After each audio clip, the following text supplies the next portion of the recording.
பார்க்கல. சரி, சேத்து பார்த்தாரா யோனாக்க பார்த்தாரா அப்படின்னு நம்ம பார்த்தலாம். இது ரொம்ப சிம்பிள் தான். ஸோ ஆதாம் வந்து இங்க வந்து என்ன பண்ணலாம், எந்த வருஷம் அவங்க மறிச்சாங்க, படைப்புல இருந்து எந்த வருஷம் அவங்க மறிச்சாங்க அப்படின்னு வந்து நம்ம போட்டோம்னா இது ஈஸியாக ஃபைண்ட் பண்ணிடலாம். ஸோ ஆதாம் வந்துட்டு 930 வயசுல வந்து மறிக்கிறாரு. அடுத்து வந்துட்டு சேத்து வந்து 130 வருஷம் வந்துட்டு பிறகுறாரு. எத்தனை வருஷம் உயிரோட இருக்கிறாரு? 912 வருஷம் உயிரோட இருக்காரு. இப்போ நம்ம சிம்பிள் என்ன பண்ணோம்னா இது ரெண்டு ஆட் பண்ணோம்னா இந்த நம்பர் நம்மளுக்கு வந்துடும். So 130 plus 912 1042. ஸோ 1042 வருஷம் தான் வந்துட்டு சேத்து மறிக்கிறாரு. அடுத்து யோனாஷ் எந்த வருஷம் மறிக்கிறாரு அப்படின்னு பார்த்தீங்கன்னா 235 பிளஸ் 905 1140. அடுத்து வந்துட்டு கேனான் வந்துட்டு எந்த வருஷம் மறிக்கிறார் அப்படின்னு பார்த்தீங்கன்னா 325 பிளஸ் 910 1235. அடுத்து மகாலேயன் வந்துட்டு எந்த வருஷம் வந்து மறிக்கிறார் அப்படின்னு பார்த்தீங்கன்னா 395 பிளஸ் 895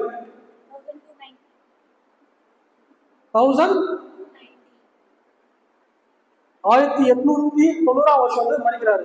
அடுத்து யாரு வந்துட்டு எந்த வருஷம் மறிக்கிறாரு அப்படின்னு பார்த்தீங்கன்னா 460 பிளஸ் 962 1422 வருஷம் வந்து மறிக்கிறாரு. அடுத்து யோனாக் வந்துட்டு எந்த வருஷம் எடுத்துக்கொள்ள போறாரு, இவர் மறிக்கல. ஸோ 622 பிளஸ் 395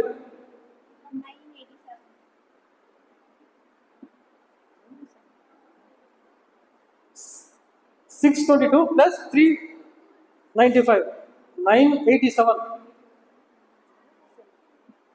அடுத்து மெத்துசலா வந்துட்டு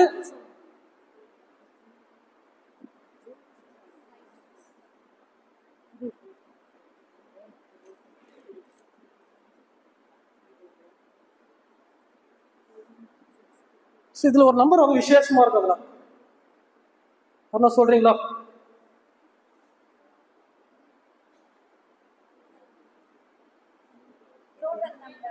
டோட்டல் இது வந்து மறிச்ச வருஷம். ஆதாம் மறிச்ச வருஷம் வந்துட்டு 930.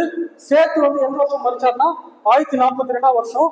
அது மாதிரி யோனாஷ் வந்துட்டு 1140 வருஷம் மறிக்கிறாரு. கேனான் வந்துட்டு 1295. மகாலேயர் வந்துட்டு 1290. யாருக்கு வந்துட்டு 1422.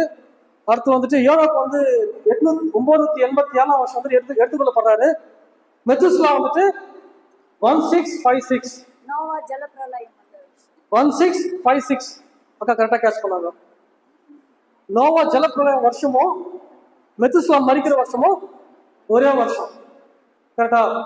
இவரு ஜலப்பிரளயத்துக்கு முன்னாடி மறிச்சாரா இல்ல ஜலப்பிரளயத்துல மறிச்சாரா? முன்னாடியே மறிச்சாரு.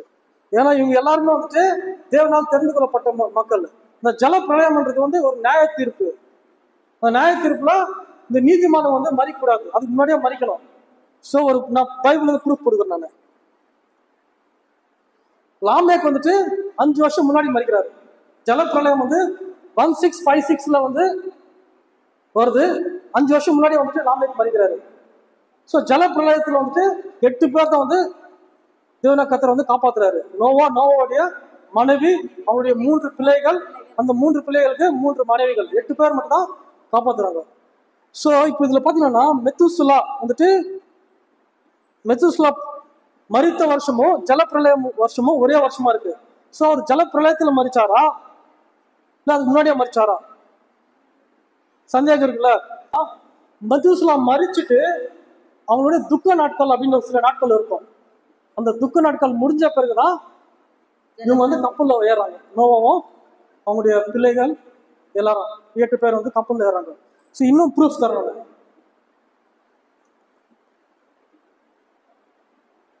மெத்துசலா அப்படின்னா அவருடைய அர்த்தம் என்ன எபிரேய மொழியில அப்படின்னா அவருடைய மரணம் கொண்டு வரும். மெத்துசலான்னா அவருடைய மரணம் கொண்டு வரும். ஸோ அந்த மரணம் எது கொண்டு வரும்? நியாய தீர்ப்புன்ற இந்த ஜலப்பிரளயத்தை கொண்டு வரும். ஸோ அவர் மறிச்சாதான் என்ன வரும்? இந்த ஜலப்பிரளயம் வரும். ஸோ மெத்துசலா என்றால் அவர் மரணம் கொண்டு வரும். அவர் மறிச்சாதான் என்ன நடக்கும்? ஜலப்பிரளயம் வரும். ஓகேவா?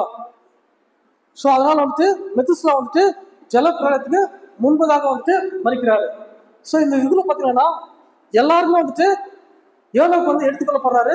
மீது 8 பேர் வந்துட்டு ஜலப்பிரளயத்துக்கு முன்பதாக மறிக்கிறாங்க. நோவா மட்டும், நோவா அவருடைய குடும்பம் 8 பேர் வந்துட்டு கடவுள் வந்து காப்பாத்துறாரு. ஓகேவா? அடுத்து கடைசி. ஸோ இதோட பேர் தெரியும் நமக்கு. ஆதாம், சேத், ஏனோஷ், கேனான், மகாலாலேல், யாரேது, ஏனோக்கு, மெத்துசுலா, லாமேக்கு, நோவா. இந்த 10 பேருக்கு அதனுடைய அர்த்தம் என்ன, எப்ரேய மொழியில அவருடைய அர்த்தம் என்ன நமக்கு தெரியணும்.